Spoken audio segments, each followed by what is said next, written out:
It's who I am. Who I am. It's who I am. Who I am. Just for the thrill of it. Nothing counterfeit with you. Just the thrill of it.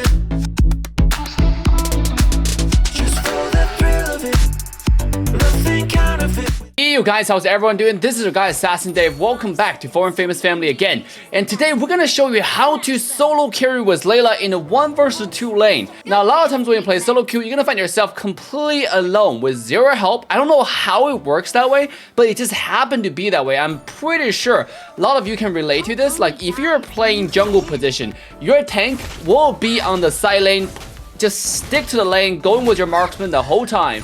And when you're playing a marksman, you will have no tank going to the goal lane at all. And you're always going to be 1 vs 2. And I don't know why it always happened like that. It seemed like a law of Mobile Legends solo queue, right? It's just unbreakable. I don't know why it has to happen, but that's exactly what happens every single time. And I'm gonna show you how you can solo carry with Layla in the goal lane, one of the least mobile, but one of the hardest carry in the entire game. Now, before we get started, make sure to drop the like, subscribe, and turn the bell on to all notification bells so you can join the coolest, greatest, the baddest content in the world of Mobile Legends. And remember to re-download your Mobile Legends with the link in description so you can get extra 15 to 25% extra diamonds every time you make purchase in the game.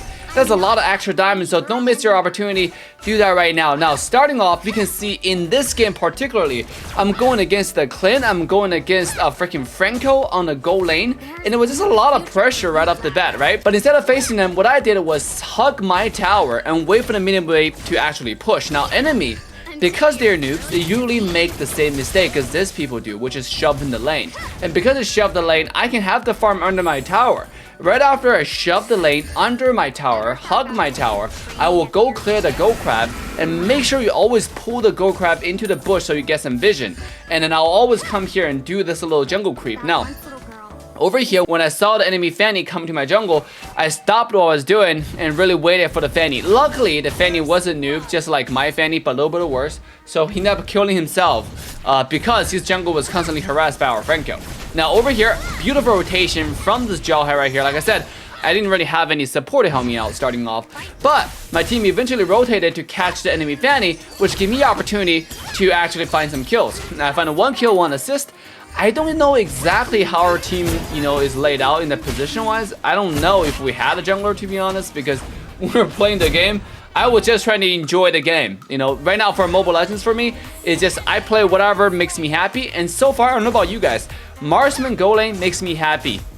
Most happy, the happiest, right? When I play Mia Marksman Go Lane, when I play Layla Marksman Go Lane, even though a lot of times I don't win all the time because the exact same scenario I'll tell you about, where they always have 2 people going to the goal lane against me and their jungler will constantly gank me, where I will not even have a jungler.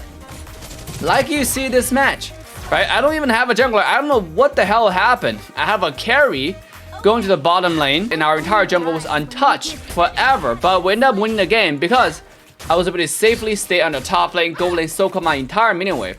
Now, there's something we want to discuss, but I think I'll make a separate video talking about this issue, which is regarding Mobile Legends upcoming gameplay changes. It's already happened in the advanced server, and I don't know when that change is going to move to the normal server. I hope it doesn't come out the way it is in the updates, because it doesn't really solve the fundamental problem, which is the Mobile Legends games are way too long right now.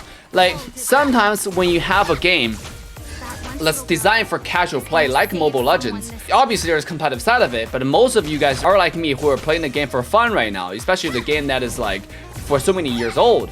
And right now, the biggest problem with Mobile Legends is like the game lasts forever.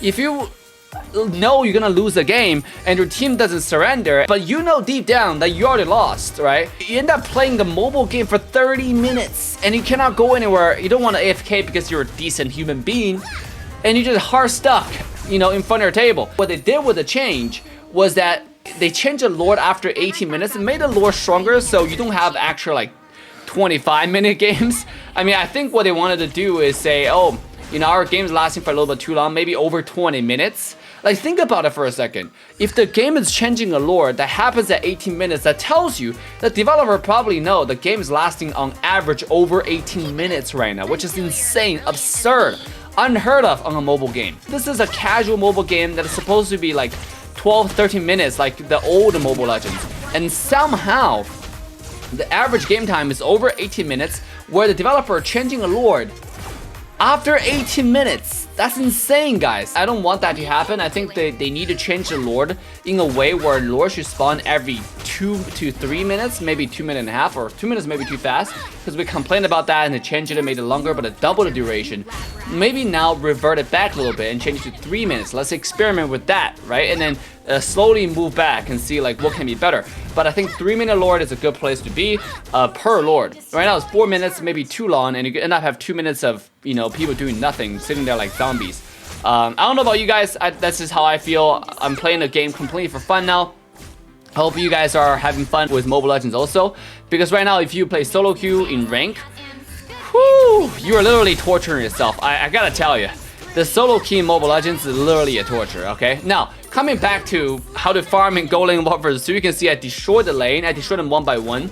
That's starting off with me farming safely under my tower, hugging my tower, right? Now, when I see potential threat, I just don't farm anymore. I wait until the farm come to me, because the farm will eventually always come to you, so you just want to play safe. Your number one rule, 1 vs 2, is don't play aggressive. Just don't die. That's your number one rule, okay? If you see there is gonna be problem, there's potential danger, just don't even fight anymore. Just sit in the tower and farm, right? And do nothing. Do nothing is better. AFKing sometimes, quote unquote, is better than try to actively fight. And that has always been my opinion, because you just want to stay alive and try to scale up. You're a late game hero anyways, you know? There's no reason to fight at some early game farm and just get yourself killed. At the same time, since there's nobody jungling, I decided to take up some jungle. Look at my farm right now. I'm already at the top of the crop, farming, you know, getting a lot of farm everywhere. And before my team rotates, I'm just gonna safely farm under my tower and rotate from lane to lane. If I lose a tower, I lose a tower. I don't really give a flying whip, you know? If I lose a tower, let it go. So over here, I see the enemy has a Fanny. I know the Fanny was kind of bad, but sometimes a bad Fanny can pop off, so I decided to leave that area because I have zero protection whatsoever at that point. So I decided to just let it go. You know, instead of fighting top, where there's a 50-50 chance I would just get completely one-shotted by Fanny, well, I decided to come to mid lane and take up some farm. And guess what happened, right? Because I come to mid lane, I maintain my farm lead. I get to level 10 and I continue to farm mid. And Jawhead saw me come in mid, had a beautiful flicker engage, throw the Sevalier towards me, and we got an easy kill. So that's something you gotta pay attention to when you're playing solo queue, when you're just playing for fun, okay? Stay alive, farm up, and you can one-shot everyone. That's the fun of this game, you know? I truly think Mobile Legends should be a 12 minutes game, you know, to be honest. Like, if you think about they're moving up the Lord, instead of to like 9 minutes, it's 8 minutes, which is good.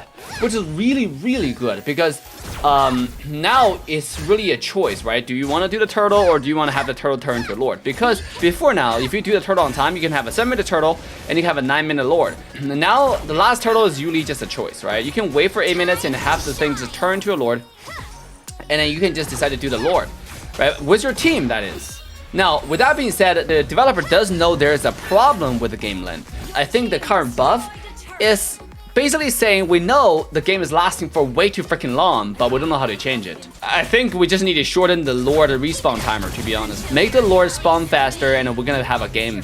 So over here you can see I'm already level 12. We had everyone on the game. And then in this game particularly, I'm gonna go Scarlet Phantom on top of the Windtalker, because enemies are quite squishy. And the Scarlet Phantom is actually really strong, allows you to attack really, really fast. And eventually, if I see, okay, maybe I need a different item, maybe I need a more defense item, I will sell this Windtalker for something else. So, see my damage. Whoo! One skill 1 at this point literally got this freaking Fanny from 60% to 1 HP. Because I crit too much, right? And that's the power of farming. You want to be farming always, especially when your team is trolling. You know, literally have no jungler whatsoever, and he just carry from Go lane. That's why I like go lane so much. I think the core of the game is in the go lane right now. You just go to the go lane, farm everything, and eventually you're gonna carry the game. And that's exactly what happens. So at this point, look at the map and see what happens, what's available. I see the enemy blue buff is coming up, and that's gonna be my focus because I don't want Fanny to have it. If I take a blue away from Fanny, it's gonna be extremely good for me right here because I'm so farmed. Look at those auto attacks, man. It took me total of 3 to 4 auto attacks, I believe, to kill this Fanny from 100 to 0. And then because I have Scarlet Phantom, because I have Windtalker, I attack so fast. Like, that guy just instantly died. You know, on top of it, remember, I also build a Endless Battle. So my skill 1, if I landed on someone, my next auto attack is going to do insane amount of damage. Right afterwards, I'm going to come to the mid lane and then start doing this tower. I thought that Clint was going to move towards mid, so I was going to land a skill 1 on him to potentially, like, do 60% of Clint's health. But Clint didn't come over here, so that's fine. We got a high ground tower towards the mid lane, and right after that, come to the team fight and start helping because I'm a monster at this point. Like, literally, 8 kills. Anyone I see, I'm just gonna straight up, like, all attack, and they're all gonna die. Look at this Clint, right? He can't even reach me. He didn't even get a single all attack off before I completely murdered him. I mean, that's the power of LAYLA late game. Not a single marksman can fight LAYLA knowing the vision. Or even fight some marksman like a Mia, for example, who just use the ultimate because he's ahead and just flicker onto you. That might be different, right? So take you with the element of surprise. But if you're fighting a marksman like Clint, who has no range whatsoever, who comes up to you, you just auto attack them after level 12, and then they're just gonna be murdered. So in this case, look, I'm hiding under this bush because I want to camp for the enemy Fanny, but Franco is hiding in the other bush and he got a hook. And right afterwards, I'm just going to be auto-attacking on the side. I don't have to do anything. Skill 2, skill 1, auto-attacking, you know, just go to town.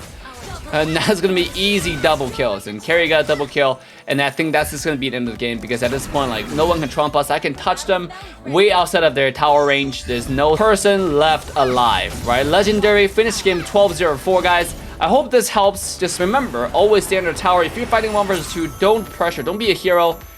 Try to farm, and you're going to end the game victoriously. So make sure to like, subscribe, and turn the bell on to all notification bells. With that, Assassin Dave signing off. See you guys next time. Just for